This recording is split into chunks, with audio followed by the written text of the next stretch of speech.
నమస్కారం. Big debate ప్రత్యేక చర్చ కార్యక్రమానికి స్వాగతం.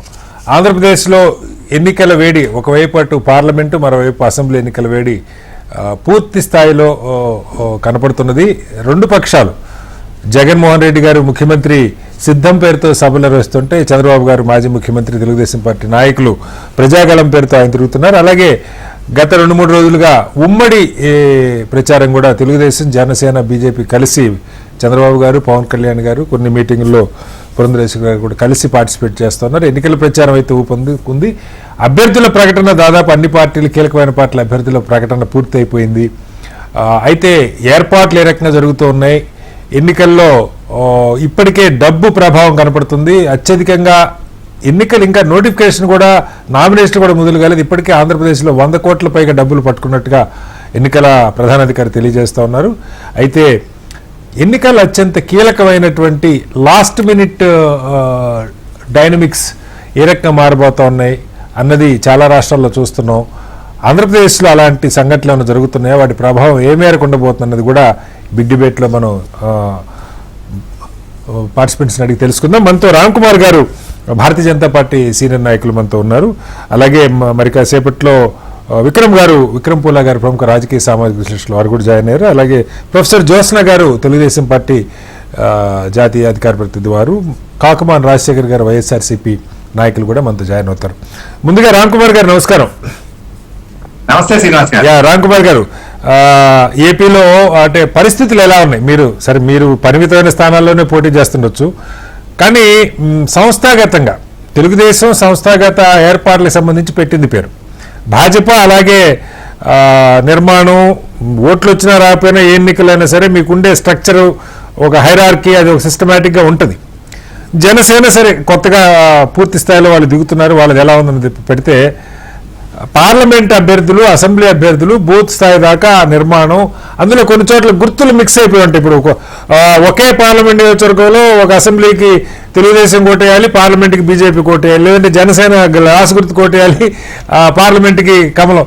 ఈ ప్రచారంలో ఉన్న 3 గుర్తుల కాంబినేషన్, వీటిని ఏ రకంగా తీసుకెళ్లే ప్రయత్నం చేస్తున్నారు? ఆ ఏర్పాట్లు కొలుక్కొచ్చిన సంస్థాగత ఏర్పాట్లు.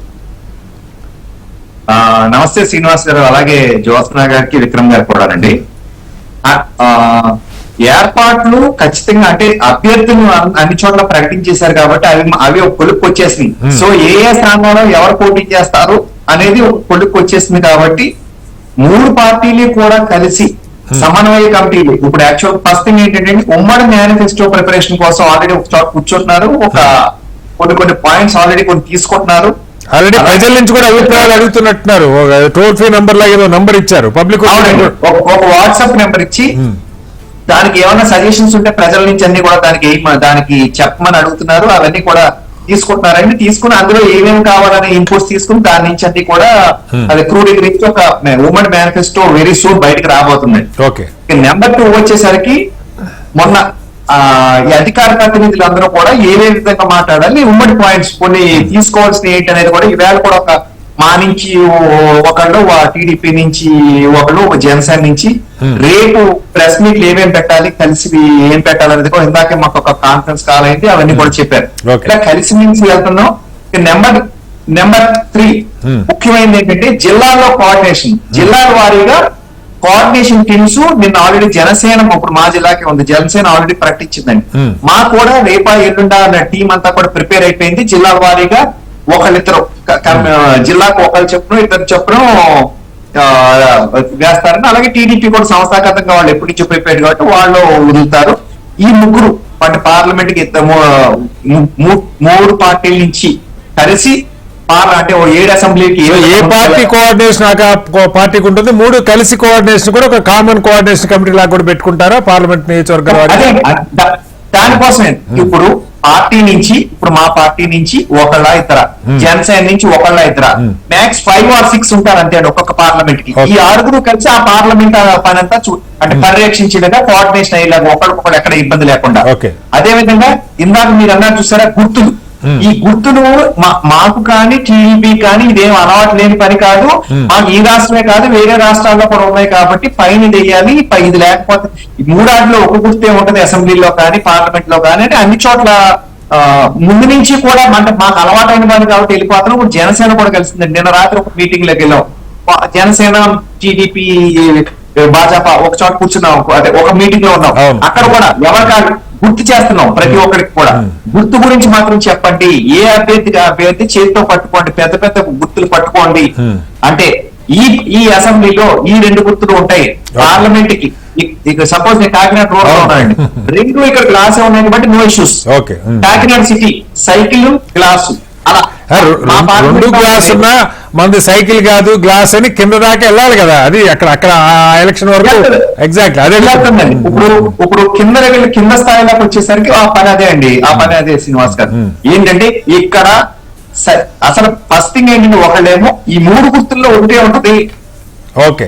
అందులో కానీ అలాగే బాబు మన వరకు ఇంకా తెలియని వాళ్ళు ఉంటే, బాబు ఇక్కడ మన వరకు ఈ గుర్తే ఉంటది, దీనికే కొట్టాలి, దీనికే కొట్టాలి అని చెప్తా. అసలు అంటే 100% అండి. ఇందులో ఏమి అంటే నేను చెప్పినా కదా, నేనే ఉన్నాను. ఇది 4వ ఎలక్షన్ అండి, అంటే డైరెక్ట్ గా చేయడం. ఇప్పుడు అలయన్స్ లో 2 ఎలక్షన్, విడిగా 2 ఎలక్షన్స్ చేస్తున్నాను. సో అంటే నాకైతే అలవాటు ఉన్న ప్రక్రియ కిందకి ఏ విధంగా కూడా తీసుకెళ్లాలో కూడా ఈ స్థాయి వేరు. రాంకుమార్ గారు, నేను అంటుంది చదువు లేని వాళ్ళు, కేవలం గుర్తు చూసి ఓట్లేసేవాళ్ళు, వాళ్ళకి కరెక్ట్ గా కమ్యూనికేషన్ ఏర్పాట్లు చేసుకుంటున్నారని అడుగుతున్నా, అంతే, అంతకంటే దానికోసం నా పాయింట్ ఏంటంటే శ్రీనివాస్ గారు, నేను చెప్పొచ్చేది ఏంటంటే, మాలాంటి అలవాటు ఉన్న వాళ్ళే సీట్లు వచ్చాయా లేదా అని పక్కన కూర్చొని దిగాలు పడిపోకుండా కింద గ్రౌండ్ లో కూడా తిరుగుతూనే ఉన్నాం అనేది నా పాయింట్ చెప్తాను.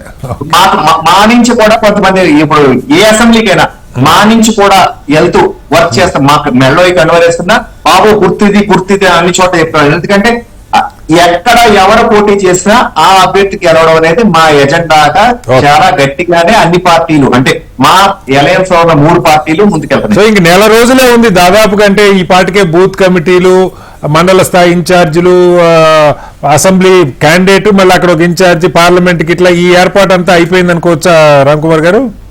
యాక్చువల్ గా ఈ నెల రోజులు ఇంకా ఎక్కువ అండి. ఈ నెల రోజు ఇంకా ఎక్కువ టైం దొరికింది. ఓకే. వైఎస్ఆర్సీపీకి ఉన్నది ఏం చేయాలో తెలియదు, కానీ మాలాంటి వాళ్ళకి నిజంగా ఇది ఇంకా ఎక్కువ అవకాశం అండి. ఇంకా ఎక్కువ ఇక్కడ ఈ గుర్తులు ఉన్నాయి, ఇక్కడ ఈ గుర్తులు ఉన్నాయి చెప్పడానికి. మీకు అన్నా మీకు ఈ మండల కమిటీలు ఇవన్నీ ఎప్పుడో ఉంటాయండి. ఎలక్షన్స్ వచ్చాక ఎక్స్క్లూజివ్ గా ఎలక్షన్స్ కి ఇన్ఛార్జ్, పార్లమెంట్ కి ఒకళ్ళ ఇన్ఛార్జ్ కన్నా కూడా ఇందాక చెప్పేది ఏంటంటే సమన్వయం. 3 పార్టీలు ఉన్నాయి కాబట్టి 3 పార్టీలకి సమన్వయం కోసం ఈ సమన్వయ కన్వీనర్ మా నుంచి రేపు వెళ్ళి వచ్చేస్తే ఆల్రెడీ మా పార్లమెంట్ వరకు చూస్తుంటే జనసేన నేను అనౌన్స్ చేసింది. మాకు కూడా స్టేట్ వైడ్ ఒకటేసారి వదిలేస్తారు. టీడీపీ ప్రక్రియ కూడా అంత దాకా. రైట్.